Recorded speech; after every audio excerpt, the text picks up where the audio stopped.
कहावत तो सुनी होगी तुमने।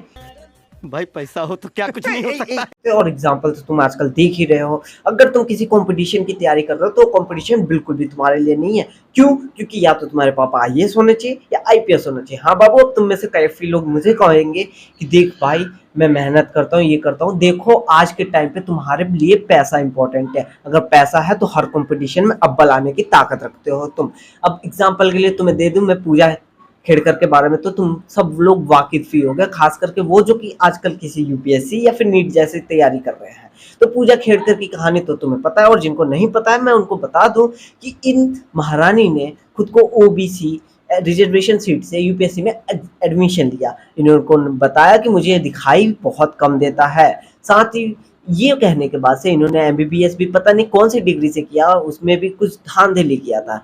इन्होंने ओबीसी कोटा, तुम पूछोगे कि ये चीज़ क्या है, तो काफ़ी लोगों को पता है और काफ़ी को नहीं पता, तो मैं बताता हूँ। इसमें ये है कि तुम अगर इस कोटा से रिजर्व एडमिशन लेते हो तो तुम्हें काफ़ी तरह ज़्यादा छूट मिलता है। ये खास करके डिसेबल लोगों के लिए होता है जो कि किसी चीज़ में विकलांग होते हैं।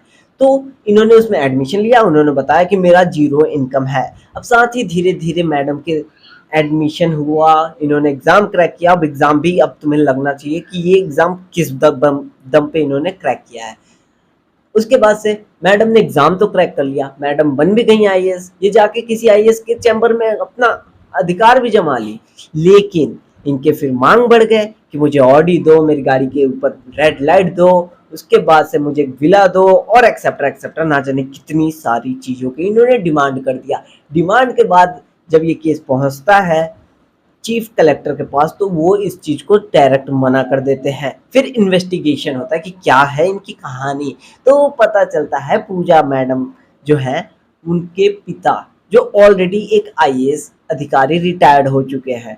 मैं उसके बाद से मैं बता दूं कि इनके पास 110 एकड़ एग्रीकल्चर लैंड है, यानी कि खेती बाड़ी की 110 एकड़ जमीन। जबकि इन्होंने तो बताया था कि मेरे पास कुछ भी नहीं है, जीरो इनकम है।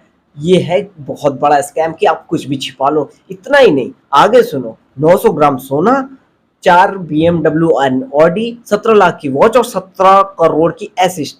यहीं अगर तुमको लगता है तो ये भी नहीं है।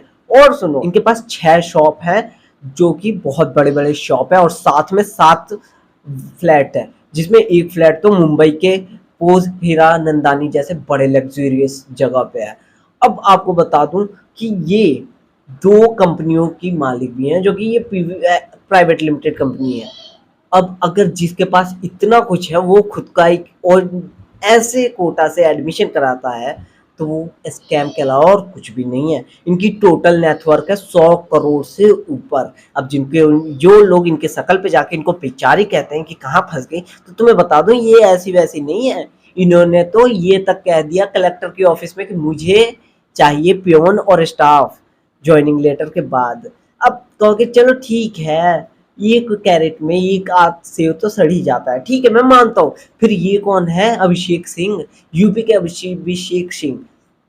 ये भी एक आईएएस ऑफिसर हैं, जिनको या तो अब यूं कह लीजिए इन्होंने आईएएस के पद छोड़ दिए या आईएएस वालों ने इनको निकाल दिया, मतलब गवर्नमेंट ने इनको सस्पेंड कर दिया।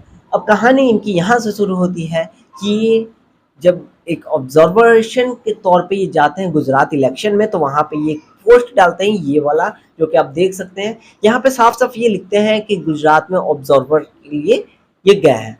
ऑब्जर्व मस्त बॉलीवुड वाला पोस्ट देके भाई साहब ने डाल दी फोटो। अब गवर्नमेंट इससे थोड़ा सा नाराज हुई इनसे, उसने आपत्ति जताई इनके साथ। तो इन्होंने क्या किया कि वहां से कल्ट किए, कुछ टाइम के लिए बिन बताए लीव ले लिए। अब बिन बताए आप लीव लोगे तो गवर्नमेंट तो आपको सस्पेंड करेगी ही। अब गवर्नमेंट कर दी इनको सस्पेंड। अब ये भाई साहब आते हैं और इन्होंने भी रिजाइनिंग लेटर दे दिया गवर्नमेंट को, भैया मुझे नहीं चाहिए तुम्हारी जॉब, तुम रखो अपनी जॉब अपने पास। अब क्या होता है कि ये खुद को डिसेबल बता के इन्होंने भी कोटा, ऐसी कोटा से किसी कोटा से इन्होंने एडमिशन लिया था कि भाई मैं चल नहीं सकता, मुझे लोकोमोटिव डिसेबल नाम की एक बीमारी है। अब ये आईएएस बने थे 2011 में, इन्होंने आईएएस का एग्जाम क्रैक किया था। अब इनका एक सॉन्ग आया है सनी लियोनी के साथ।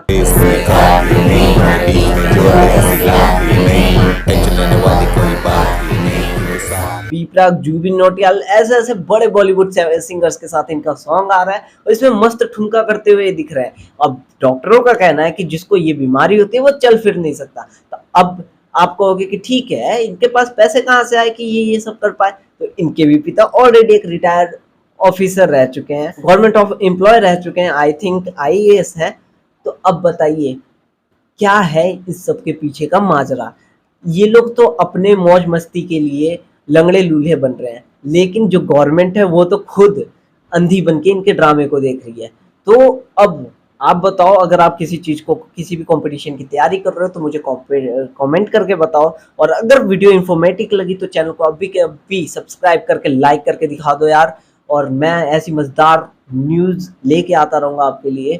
और सबसे बड़ी बात, अगर आप कंपटीशन कर रहे हो तो इस चीज़ से बिल्कुल भी डिमोटिवेट नहीं होना, आपका भी होगा। So please all the best, अपना बेस्ट देने की कोशिश करो और ऐसे लोगों के लिए लंका लगाते रहेंगे। तब तक के लिए बाय बाय।